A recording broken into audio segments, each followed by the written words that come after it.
ഇന്നത്തെ വീഡിയോയിൽ നമ്മൾ ഡിസ്കസ് ചെയ്യാൻ പോകുന്നത് OLX വഴിയുള്ള ജോബ് തട്ടിപ്പിനെ കുറിച്ചാണ്. OLX വഴി എയർലൈൻ, എയർപോർട്ട്, അതുപോലെ തന്നെ മറ്റ് ഇൻഡസ്ട്രി റിലേറ്റഡ് ആയിട്ടുള്ള ജോബ് ഓഫേഴ്സ് കൊടുത്തിട്ട് അവരിൽ നിന്ന് ചെറിയ ചെറിയ എമൗണ്ടുകൾ മേടിച്ച് മുങ്ങുന്ന കുറേ സ്കാമുകൾ നടക്കുന്നുണ്ട്. അത്തരത്തിലൊരു സ്കാമിൽ പെട്ട ഒരു കുട്ടി എനിക്ക് അയച്ചിരുന്ന വോയിസും, അതുപോലെ തന്നെ ഇത്തരത്തിൽ സ്കാമിൽ പെടാതിരിക്കാൻ നമ്മൾ എന്തൊക്കെ ചെയ്യണം, ഇൻ കേസ് ഇതിൽ പെട്ടുപോയി കഴിഞ്ഞാൽ നമ്മൾ അതിനുശേഷം ഇത്തരത്തിൽ പൈസ നഷ്ടപ്പെട്ടാൽ എന്താണ് നമ്മൾ അടുത്ത നടപടി അല്ലെങ്കിൽ അടുത്ത ഇത് ചെയ്യേണ്ടത്, അതിനെക്കുറിച്ചൊക്കെ നമുക്ക് ഡീറ്റെയിൽ ആയിട്ട് നമുക്ക് നോക്കാം. അപ്പോൾ തീർച്ചയായിട്ടും ഈ ഒരു വീഡിയോ നിങ്ങൾ മുഴുവനായിട്ടും കാണാൻ ശ്രമിക്കുക. പ്രധാനമായിട്ടും നമ്മളിവിടെ ഏവിയേഷൻ ജോബ്സ് ആണ് പറയുന്നതെങ്കിലും മറ്റു മേഖലകളിലും ഇത്തരത്തിലുള്ള തട്ടിപ്പുകൾ OLX വഴി നടക്കുന്നുണ്ട്. അപ്പോൾ ഈ വീഡിയോ എല്ലാവർക്കും ഉപകാരപ്പെടുന്നതാണ്. തീർച്ചയായിട്ടും ഇത് മുഴുവനായിട്ടും കാണാൻ ശ്രമിക്കുക. ഞാൻ ഗൂഗിളിൽ നിന്നും അതുപോലെ OLX-ന് അപ്ലൈ ചെയ്തിട്ടുണ്ടായിരുന്നു. എവിടെ നിന്ന് വന്നതെന്ന് എനിക്ക് മനസ്സിലായില്ല. ഞങ്ങൾക്ക് കോൾ വന്നതായിരുന്നു, ഇങ്ങനെ എയർപോർട്ടിൽ ജോലി ഉണ്ട് അങ്ങനത്തെ കാര്യങ്ങളൊക്കെ പറഞ്ഞിട്ട്. ഇന്നലെ ഞാൻ 2 ദിവസം സെയിൽ ചെയ്തിട്ട്, അപ്പോൾ എയർപോർട്ടിൽ നിന്ന് ജോലി ഉണ്ട്, അപ്പോൾ അതിനെ വിളിക്കണമെന്ന് പറഞ്ഞിട്ട് അവർ ഇംഗ്ലീഷിൽ കുറേ വർത്താനം പറഞ്ഞു. അത് കഴിഞ്ഞപ്പോൾ വാട്സപ്പിൽ അവർ Aadhaar card, phone number, email ഒക്കെ ചോദിച്ചു. അത് കഴിഞ്ഞ് ഇമെയിലിലേക്ക് എനിക്ക് മെസ്സേജൊക്കെ വന്നു, അങ്ങനെ കാര്യങ്ങളൊക്കെ ഉണ്ടെന്ന് പറഞ്ഞു. അത് കഴിഞ്ഞ് അവർ എന്താണ് ഫോൺ നമ്പറും കാര്യങ്ങളൊക്കെ ചോദിച്ചിട്ട് അവർ 2500 രൂപ ഫസ്റ്റ് റൗണ്ടിൽ, അതായത് ഞാൻ ചോദിച്ചത് അവരുടെ അടുത്ത് ഓൺലൈൻ ഇൻ്റർവ്യൂ ആണെന്ന് ചോദിച്ചാൽ അപ്പോൾ അവരെല്ലാം പറഞ്ഞു ടെലി കോളിംഗ് ആണെന്ന് പറഞ്ഞു. അപ്പോൾ എന്നിട്ട് അവർ ടെലി കോളിങ്ങിൻ്റെ, അതായത് ഫോൺ കോൾ വഴി വേറെ നമ്പറിൽ നിന്ന് ആരുടെ വിളിച്ച് ക്വസ്റ്റ്യൻസ് ഒക്കെ ചോദിച്ചു. ക്വസ്റ്റ്യൻസ് നേരത്തെ അവർ ഓൾറെഡി അയച്ചിട്ടുണ്ടായിരുന്നു. സെയിം ക്വസ്റ്റ്യൻ തന്നെ ഇൻ്റർവ്യൂവിന് ചോദിച്ചു. അത് കഴിഞ്ഞ് ഇൻ്റർവ്യൂവിന് ചോദിച്ചതിന് ശേഷം അവർ പറഞ്ഞു 2500 അടയ്ക്കണം. ഞാൻ ആദ്യം 1000% ആയിരുന്നു, പിന്നെ കയ്യിൽ പൈസ ഉണ്ടായില്ല. അപ്പോൾ എൻ്റെ സാലറിയുടെ പകുതിയായിട്ട് അഡ്വാൻസ് ആയിട്ട് മേടിച്ച് കൊടുത്തു. 1500 രൂപ, 2500 ഫുൾ എമൗണ്ട് കൊടുത്തു. അത് കഴിഞ്ഞപ്പോൾ ഇമെയിലിൽ വന്നു 4:30 ഇങ്ങനെ ഒരു കോൾ വരും, ഇൻ്റർവ്യൂ ആണ് കാര്യങ്ങളൊക്കെ പറഞ്ഞ് കോൾ വന്നു. ഞാൻ അറ്റൻഡ് ചെയ്ത് കാര്യങ്ങളൊക്കെ പറഞ്ഞു. ക്വസ്റ്റ്യൻസ് കുറേ 10 ക്വസ്റ്റ്യൻസ് ഒന്ന് സെയിം ക്വസ്റ്റ്യൻ തന്നെ വന്നു. അത് കഴിഞ്ഞിട്ട് പിറ്റേ ദിവസം ആയപ്പോഴത്തേക്കും നമ്മൾ സെലക്ട് ആയെന്നും പറഞ്ഞ് കൺഗ്രാജുലേഷൻ ഗായത്രി എന്ന് പറഞ്ഞ് എനിക്ക് മെസ്സേജ് വന്നു. കോൾ വിളിച്ചു തന്നെ HR. ഓക്കെ, അപ്പോൾ അത് കഴിഞ്ഞപ്പോഴത്തേക്ക് അവർ പറഞ്ഞു പിന്നെ 6500 രൂപ ഇമെയിലിൽ വന്നതാണ്. ഫുൾ ഡീറ്റെയിൽസ് ഞാൻ അയച്ചുതരാം. ഇമെയിലോട്ട് വന്നു 6500 രൂപ അയക്കാൻ പറഞ്ഞ് ഞാൻ കൊടുത്തില്ല. അപ്പോഴാണ് ഞാൻ യൂട്യൂബിൽ സെർച്ച് ചെയ്ത് നോക്കി എന്തെങ്കിലും തട്ടിപ്പാണോ സ്കാമാണോ അറിയാൻ വേണ്ടി പറഞ്ഞിട്ട് ടെസ്റ്റ് ചെയ്ത് നോക്കിയപ്പോൾ സൈഡിൻ്റെ യൂട്യൂബ് ചാനൽ വന്നു. അപ്പോൾ എനിക്ക് മനസ്സിലായി, എനിക്ക് പെട്ടെന്ന് മനസ്സിലായിരുന്നു 6500 രൂപയാണ് വന്നത്. കണ്ടപ്പോൾ തന്നെ മനസ്സിലായി സ്കാം ആയിരിക്കും എന്ന്. അപ്പോൾ അതുകൊണ്ടാണ് ഞാൻ യൂട്യൂബിൽ നോക്കി, അപ്പോൾ കാര്യങ്ങൾ മനസ്സിലായി. പിന്നെ അവരോട് ഞാൻ പറഞ്ഞു റീഫണ്ട് ചെയ്യാൻ പറഞ്ഞു. റീഫണ്ട് എൻ്റെ ജോയിനിങ് ടൈം എന്ന് പറഞ്ഞാൽ 5th മാർച്ചിലാണ്. നെടുമ്പാശ്ശേരി കൊച്ചിയിലാണെന്ന് പറഞ്ഞ് ഭയങ്കര വലിയ ഒരു എക്സ്പ്ലനേഷൻ വഴി എനിക്ക് തന്നു. അപ്പോൾ റീഫണ്ട് അന്ന് തരാൻ പറ്റുള്ളൂ. അന്ന് താങ്കൾ കണ്ടിന്യൂ ചെയ്തില്ലെങ്കിൽ ഇല്ലെങ്കിൽ അന്ന് പൈസ തരാമെന്ന് അവർ പറഞ്ഞിട്ടുണ്ട്. പിന്നെ ഞാൻ അവരോട് ചോദിച്ചു, നിങ്ങൾ ചോദിച്ചപ്പോൾ തന്നെ പൈസ തന്നില്ലേ എന്ന് ഞാൻ പറഞ്ഞപ്പോൾ അവർ പറഞ്ഞു അവരൊന്നും മിണ്ടില്ല. അറിഞ്ഞപ്പോൾ ഞാൻ കുറച്ച് കഴിഞ്ഞപ്പോൾ പറഞ്ഞു റീഫണ്ട് തന്നില്ലെങ്കിൽ ഞാൻ ലീഗലായിട്ട് മൂവ് ചെയ്യുന്ന പറഞ്ഞപ്പോഴത്തേക്കും അവർ സീൻ ചെയ്തിട്ട് പിന്നെ വിളിച്ചിട്ട് മറ്റൊരു കോളാണെന്നാണ് പറയുന്നത്. പിന്നെ വിളിച്ചിട്ടൊട്ടും കിട്ടിയില്ല. അപ്പം മെസ്സേജ് നോക്കിയപ്പോൾ കിട്ടിയിട്ടില്ല. ഓക്കെ, ഈ ഒരു വോയിസ് പൂർണ്ണമായിട്ടും കേട്ട് കഴിയുമ്പോൾ തന്നെ നിങ്ങൾക്ക് ഈ ഒരു തട്ടിപ്പിന്റെ ഒരു ധാരണ നിങ്ങൾക്ക് മനസ്സിലാവും. ഇതിപ്പോൾ കഴിഞ്ഞ ദിവസം ഇത്തരത്തിലൊരു തട്ടിപ്പിൽ പെട്ടുപോയിട്ട് അവരുടെ 2500 രൂപ പോയ ഒരു ഇതാണ്. ഇത് നമ്മളെ പേഴ്സണലി കോൺടാക്ട് ചെയ്തതാണ്. അപ്പോൾ അവരുടെ സമ്മതത്തോടു കൂടി തന്നെയാണ് ഈ വോയിസ് ഞാനിവിടെ പബ്ലിഷ് ചെയ്യുന്നത്. അവർ തന്നെ എന്നോട് പറഞ്ഞു എൻ്റെ പൈസ എന്തായാലും പോയി, ഇനി ആരുടെയും പോകാതിരിക്കട്ടെ, ചേട്ടൻ വേണമെങ്കിൽ ഇത് വെച്ചിട്ടൊരു വീഡിയോ ചെയ്തോ എന്ന് പറഞ്ഞതുകൊണ്ടാണ് ഇത്തരത്തിലുള്ള ഒരു വീഡിയോ ചെയ്യുന്നത് തന്നെ. ഈ ഒരു കുട്ടിയുടെ മാത്രമല്ല, ഏകദേശം 2020 ഞാൻ ഇത്തരത്തിലുള്ള OLX തട്ടിപ്പിനെ കുറിച്ച് മനസ്സിലാക്കിയപ്പോൾ ഒരു വീഡിയോ ചെയ്തിരുന്നു. അതിൻ്റെ അടിയിൽ ഒരുപാട് കമൻറ്റുകൾ ഇത് വരുന്നുണ്ട്. അതോടൊപ്പം തന്നെ നമുക്ക് പേഴ്സണലായിട്ട് നമ്മുടെ ഇൻസ്റ്റാഗ്രാമിലൊക്കെ ഇത്തരത്തിൽ പൈസ നഷ്ടപ്പെട്ടവരും പൈസ ഇങ്ങനെ ഡൗട്ട് അടിക്കുന്നവരൊക്കെ നമ്മൾ കോൺടാക്ട് ചെയ്യാറുണ്ട്. ഈ തട്ടിപ്പിന്റെ ഒരു രീതി നമുക്ക് നോക്കുവാണെങ്കിൽ ഇപ്പോൾ ഓൾറെഡി നിങ്ങൾ ആ വോയിസിൽ കേട്ട പോലെ തന്നെ വളരെ സിമ്പിളായിട്ട് എന്നാൽ വളരെ സിസ്റ്റമാറ്റിക് രീതിയിലാണ് അവർ തട്ടിപ്പുകൾ നടത്തുന്നത്. ഈ കുട്ടി എയർപോർട്ട്, എയർലൈൻ റിലേറ്റഡ് ആയിട്ടുള്ള ജോബിന് വേണ്ടി അപ്ലൈ ചെയ്തപ്പോൾ അത് റിലേറ്റഡ് ആയിട്ടുള്ള ഇതിലാണ് അവരുടെ കാശ് പോയിരിക്കുന്നത്. എന്നാൽ ഇത് മാത്രമല്ല, എയർപോർട്ട്, ഏവിയേഷൻ അത് മാത്രമല്ല, എല്ലാ സെക്ടറിലുള്ള ഇതിൽ വെച്ചിട്ട് ജോബിൻ്റെ ഈ സ്കാമുകൾ നടക്കുന്നുണ്ട്. അതിന് ഏറ്റവും കൂടുതൽ യൂസ് ചെയ്യുന്നത് OLX ആണെന്ന് മാത്രമേ ഉള്ളൂ. OLX പോലെ തന്നെ മറ്റ് തേർഡ് പാർട്ടി ആപ്പുകളും വെബ്സൈറ്റുകളും മറ്റ് പോർട്ടലുകളും എല്ലാം യൂസ് ചെയ്യുന്നുണ്ട്. അപ്പോൾ ഇത് ഇവരുടെ ഒരു ഇതെന്ന് വെച്ച് കഴിഞ്ഞാൽ ഇത് കൂടുതലും ഇത്തരത്തിലുള്ള സ്കാമേഴ്സ് നോർത്ത് ഇന്ത്യ സൈഡിൽ നിന്നാണ് വരുന്നതെന്ന് തോന്നുന്നു. കാരണം അവർ കോൺടാക്ട് ചെയ്യുമ്പോൾ നല്ല ഫ്ലുവൻറ്റ് ഹിന്ദി അല്ലെങ്കിൽ ഇംഗ്ലീഷിലാണ് സംസാരിക്കുന്നത്. നമ്മുടെ കേരളത്തിലുള്ളവരുടെ ഹിന്ദി അല്ലെങ്കിൽ ഇംഗ്ലീഷ് പോലെ അല്ലെങ്കിൽ സൗത്ത് ഇന്ത്യൻ ഇതുപോലെ ഒന്നും അല്ല ഇത് വരുന്നത്. ഇവരിങ്ങനെ സംസാരിച്ച് ഇവർ ചെയ്യുന്നതെന്ന് വെച്ച് കഴിഞ്ഞാൽ ജസ്റ്റ് അവർ ഇത്തരം ഓൺലൈൻ പ്ലാറ്റ്ഫോമുകളിൽ ഒരു പരസ്യം അങ്ങ് കൊടുക്കും. ആ പരസ്യം കണ്ടു കഴിഞ്ഞാൽ നല്ല ഡീറ്റെയിൽഡ് ആയിട്ട് നല്ല പ്രൊഫഷണൽ രീതിയിൽ പരസ്യമാണ് കൊടുക്കുന്നത്. ഇത്തരം ആപ്പുകളിൽ നമുക്ക് ഫ്രീ ആയിട്ട് എത്രയോ പരസ്യങ്ങൾ കൊടുക്കാം. അപ്പോൾ അവർക്ക് യാതൊരുവിധ ചിലവില്ലാതെ ഇവരിങ്ങനെ പരസ്യങ്ങൾ കൊടുത്ത് ഇത് ചെയ്യും. നമ്മൾ പരസ്യം കണ്ട് നമ്മുടെ ഏതെങ്കിലും കുട്ടികൾ നമ്മൾ ക്ലിക്ക് ചെയ്യുകയാണെങ്കിൽ, കാരണം നമ്മുടെ നാട്ടിൽ ജോബ് കിട്ടുക എന്ന് പറയുന്നത്, നല്ല ജോബ് കിട്ടുക എന്ന് പറയുന്നത് ഭയങ്കര ഡിഫിക്കൽട്ടാണ്. ഒരുപാട് തൊഴിലില്ലാത്ത ആളുകളുണ്ട്. അപ്പോൾ അവർ ഏറ്റവും ആദ്യം ചൂസ് ചെയ്യുന്നത് ഇത്തരത്തിലുള്ള ഓൺലൈൻ പ്ലാറ്റ്ഫോമുകളാണ്. അപ്പോൾ ഇത്തരം ഓൺലൈൻ പ്ലാറ്റ്ഫോമുകളിൽ ഇത്തരം ഇത് ചെയ്യുമ്പോൾ, ചൂസ് ചെയ്ത് കഴിയുമ്പോൾ ഇത്തരം ആടുകൾ കാണുകയും നമ്മുടെ നാട്ടിലെ കുട്ടികൾക്ക് അങ്ങനെ ഡൗട്ട് വരാതെ തന്നെ അവരങ്ങ് ക്ലിക്ക് ചെയ്യുകയും ചെയ്യും. നമ്മൾ ക്ലിക്ക് ചെയ്ത് കഴിഞ്ഞ് നമ്മുടെ നമ്പർ കൊടുത്താലും പേഴ്സണൽ ഡീറ്റെയിൽ കൊടുത്തു കഴിഞ്ഞാൽ വിത്തിൻ ഒരു 10 to 15 മിനിറ്റ്സിനുള്ളിൽ അവർ നമ്മളെ കോൺടാക്ട് ചെയ്യും. കോൺടാക്ട് ചെയ്തിരിക്കും. അന്ന് കോൺടാക്ട് ചെയ്യുന്നതും നല്ല പ്രൊഫഷണൽ രീതിയിൽ തന്നെയായിരിക്കും. ആദ്യം നമ്മളെ വിളിച്ച് നല്ല സംസാരിക്കും. അതിനുശേഷം അവർ എന്നെ ഇപ്പോൾ ഈ എയർലൈൻ്റെ ഒക്കെ ആണെങ്കിൽ HR എന്ന് പറഞ്ഞിട്ടാണ് വിളിക്കുന്നത്. HR എന്ന് പറഞ്ഞ് വിളിക്കും. അവരെന്നിട്ട് പറയും ഇന്ന എടുത്ത് ഓപ്പണിംഗ് ഉണ്ട്, അതിൻ്റെ ഒരു ബേസിക് കാര്യങ്ങളൊക്കെ അവർ ഹിന്ദിയിലൊക്കെ അല്ലെങ്കിൽ ഇംഗ്ലീഷിലൊക്കെ പറഞ്ഞ് മനസ്സിലാക്കി തരും. അതിനുശേഷം അവർ നമ്മുടെ ഏറ്റവും ആദ്യം നമ്മുടെ എന്തെങ്കിലും ഒരു ഡോക്യുമെൻ്റ് അവർ വാങ്ങിയെടുക്കും. CV വാങ്ങും ചിലവർ. CV ഒക്കെ വെറുതെയാണ്. പിന്നെ ഏറ്റവും ഇമ്പോർട്ടൻ്റ് ആയിട്ട് നമ്മുടെ ഏതെങ്കിലും ഒരു ആധാർ കാർഡ് പോലെ എന്തെങ്കിലും ഒരു ID കാർഡ് അവർ മേടിച്ചെടുക്കും. അതിനുശേഷമാണ് ബാക്കി കാര്യങ്ങൾ നടത്തുന്നത്.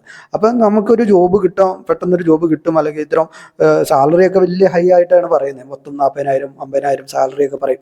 അപ്പോൾ ഓട്ടോമാറ്റിക്കലി നമ്മൾ എല്ലാ കാര്യങ്ങളും കൊടുത്തു പോകും. ആദ്യം ആധാർ കാർഡ് കൊടുക്കും.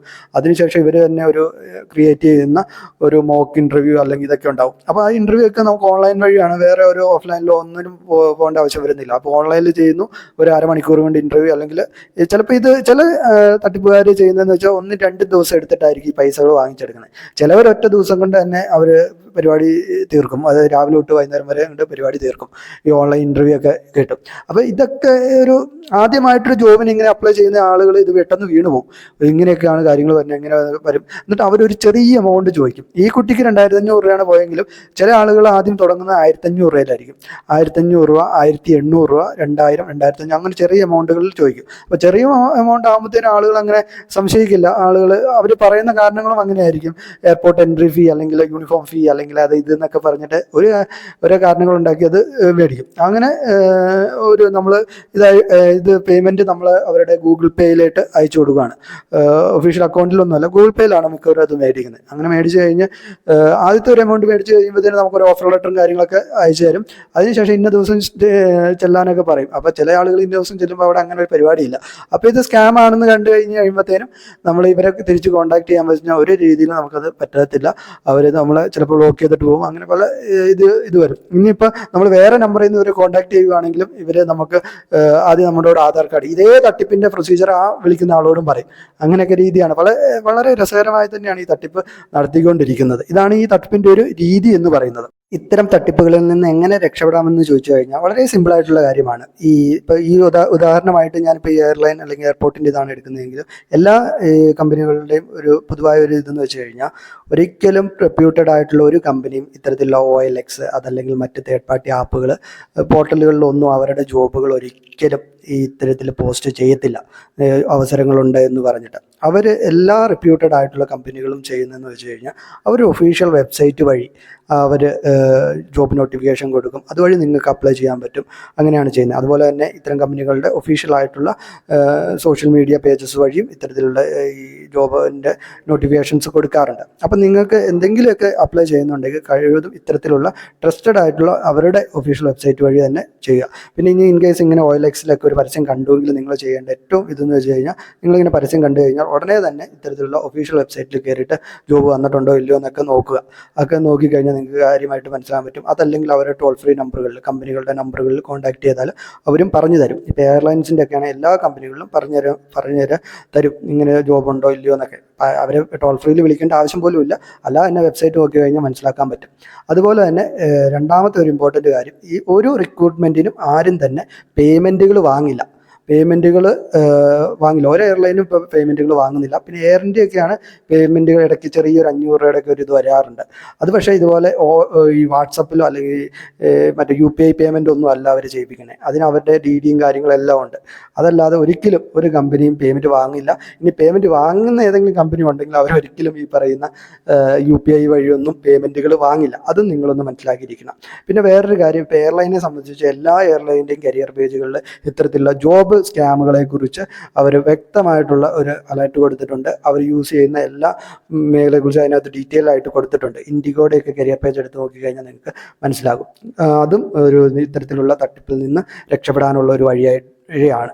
ഇൻ കേസ് ഇത്തരത്തിലുള്ള ഒരു തട്ടിപ്പിൽ നമ്മൾ പെട്ടുപോയി കഴിഞ്ഞാൽ നമ്മൾ എന്താണ് ചെയ്യേണ്ടതെന്ന് വെച്ച് കഴിഞ്ഞാൽ, പലപ്പോഴും ഇത്തരത്തിലുള്ള സ്കാമുകൾ ഇങ്ങനെ വർദ്ധിച്ചു വരാനുള്ള കാരണം ഇത്തരത്തിൽ സ്കാമിൽ പെടുന്ന ആളുകൾ ഒരിക്കലും ഒരു പൈസ പോകുമ്പോൾ, ഇപ്പം ഇതിലൊക്കെ ചെറിയ ചെറിയ എമൗണ്ടുകളൊക്കെയാണ് പോകുന്നത്. അപ്പോൾ അവർ ഇത് ചെയ്യുന്ന ചെറിയ എമൗണ്ട് അല്ലേ എന്ന് പറഞ്ഞാൽ അവരതിൻ്റെ വേറെ സൈഡിലോട്ടൊന്നും പോവില്ല. വേറെ സൈഡിൽ നിന്ന് വെച്ച് കഴിഞ്ഞാൽ അവർ ലീഗലായിട്ടോ ഒന്നും അവർ മൂവ് ചെയ്യില്ല.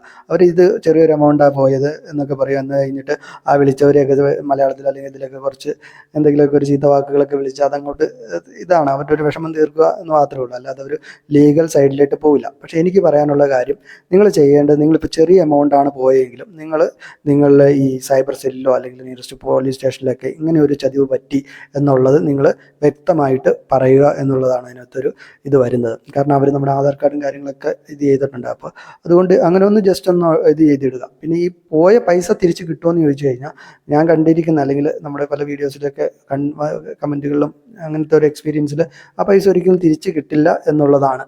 ഒരു കാരണവശാലും അത് കിട്ടില്ല എന്നുള്ളതാണ് നമുക്ക് മനസ്സിലാക്കാൻ പറ്റിയിട്ടുള്ളത്. എങ്കിലും നിങ്ങളിത് ഇത്തരത്തിലുള്ള സൈബറിലൊക്കെ നിങ്ങൾ പരാതി കൊടുക്കുക. ഇപ്പോഴൊക്കെ സൈബർ സെല്ലൊക്കെ ഭയങ്കര ശക്തമായിട്ട് ഇത് ചെയ്യുന്നുണ്ട്. അപ്പോൾ അതിലൊക്കെ എന്തെങ്കിലുമൊക്കെ പോസിറ്റീവായിട്ടുള്ള കാര്യങ്ങൾ പിന്നീട് സംഭവിച്ചേക്കാം, നമുക്ക് പ്രതീക്ഷിക്കാം. അതാണ് നിങ്ങൾ ചെയ്യേണ്ടത്. പിന്നെ ചില കുട്ടികൾ ഈ മിക്കതും കുട്ടികളാണ്, അതായത് ഈ ജോലി അന്വേഷിക്കുന്ന കുട്ടികൾ തന്നെയാണ് ഇത് ചെയ്യുന്നത്. അപ്പോൾ അവരിത് മാതാപിതാക്കളോട് ഈ കാര്യങ്ങളൊന്നും പറയത്തില്ല. പക്ഷേ എനിക്ക് പറയാനുള്ളത്, നിങ്ങളിങ്ങനെ എന്തെങ്കിലും അബദ്ധം കാണിച്ചിട്ടുണ്ടെങ്കിൽ നിങ്ങളിരുന്ന് വിഷമിച്ച ഓരോ കാര്യങ്ങൾ ഇങ്ങനെ ചിന്തിച്ച് കൂട്ടാതെ നിങ്ങളുടെ മാതാപിതാക്കളോട് കൂടി ഇത് ഷെയർ ചെയ്യണം എന്നും കൂടി എനിക്ക് പറയാനുണ്ട്. ഞാൻ എന്നെ വിളിക്കുന്ന എല്ലാ കുട്ടികളോടും ഞാൻ പറയാറുണ്ട്. കാരണം ഇത് നിങ്ങളുടെ കയ്യിൽ നിന്ന് പൈസ പോയി, അത് ചിലപ്പോൾ നിങ്ങളുടെ പോക്കറ്റ് മണി ആയിരിക്കും, അല്ലെങ്കിൽ നിങ്ങളുടെ മാതാപിതാക്കൾ എന്ന പൈസ ആയിരിക്കും. പക്ഷേ എങ്കിലും ആ പൈസ പോയി അതിൻ്റെ വിഷമം ഉണ്ടാവും. ആ വിഷമം നിങ്ങൾ മനസ്സിലായിട്ട് ഇങ്ങനെ ഇത് ചെയ്യരുത്. നിങ്ങളത് മാതാപിതാക്കളുമായിട്ട് സംസാരിക്കാൻ ഇത് ചെയ്യുക. ഇതാണ് ഇത്തരത്തിലുള്ള സ്കാമുകൾ പെട്ട് കഴിഞ്ഞാൽ ചെയ്യാനുള്ള ഇതുള്ളൂ.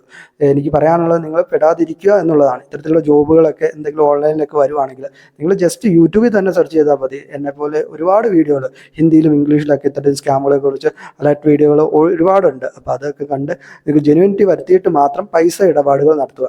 അതുപോലെ തന്നെ എന്തെങ്കിലും പൈസ ഇടപാട് ഇനി വേണം ജോബിന് കൊടുക്കണമെങ്കിലൊക്കെ നേരിട്ടുള്ള ഇടപാടും കാര്യങ്ങളൊക്കെ ചെയ്യുക. അതത്ര ഒരു അക്കൗണ്ട് ഡീറ്റെയിൽ വഴിയോ എന്തെങ്കിലുമൊക്കെ പേയ്മെൻറ്റ് കൊടുക്കാൻ ശ്രമിക്കുക. ഒരിക്കലും പൈസ കൊടുത്ത് ജോബുകൾ വാങ്ങാതിരിക്കുക. അല്ലാതെ തന്നെ ഒരുപാട് ഓപ്പർച്യൂണിറ്റീസും ഉണ്ട്. നമ്മൾ ഇച്ചിരി മെനക്കെട്ട് കഴിഞ്ഞാൽ നമുക്ക് കിട്ടുക തന്നെ ചെയ്യും. അപ്പോൾ ഇതാണ് എനിക്ക് ഇന്നത്തെ ഈ ഒരു വീഡിയോയിൽ പറയാനുള്ളൂ. ഈ ഒരു വീഡിയോ ഇന്ന് ആ കുട്ടി എന്നോട് പറഞ്ഞതുകൊണ്ട്, ആ കുട്ടിയുടെ പൈസ പോയി എന്ന് പറഞ്ഞുകൊണ്ടാണ് റിപ്പീറ്റായിട്ട് പിന്നെയും വീഡിയോ ചെയ്യുന്നത്. കാരണം ഈ സ്കാമുകൾ ഇങ്ങനെ തുടർന്ന് പോയിക്കൊണ്ടേയിരിക്കുകയാണ്. ഇതിനൊരു ശമനം വേണം. നമ്മൾ മലയാളികളാണ് കൂടുതലായിട്ട് ഇതിൽ പറ്റിക്കപ്പെടുന്നതും എന്നും നമുക്ക് മനസ്സിലാക്കാൻ പറ്റുന്നുണ്ട്. അപ്പോൾ തീർച്ചയായിട്ടും ഈ വീഡിയോ നിങ്ങൾ മുഴുവനായിട്ടും കാണാൻ ശ്രമിക്കും എന്ന് തോന്നുന്നു. ഇപ്പോൾ ലാസ്റ്റായി ശ്രമിക്കണം. അതുപോലെ തന്നെ ഇത് ഷെയർ ചെയ്യണം, മറ്റുള്ള ആളുകൾക്ക് ഷെയർ ചെയ്ത് കൊടുക്കാനും നിങ്ങൾ ശ്രദ്ധിക്കുക. അപ്പോൾ മറ്റൊരു വീഡിയോ കാണുന്നത് വരെ നമസ്കാരം.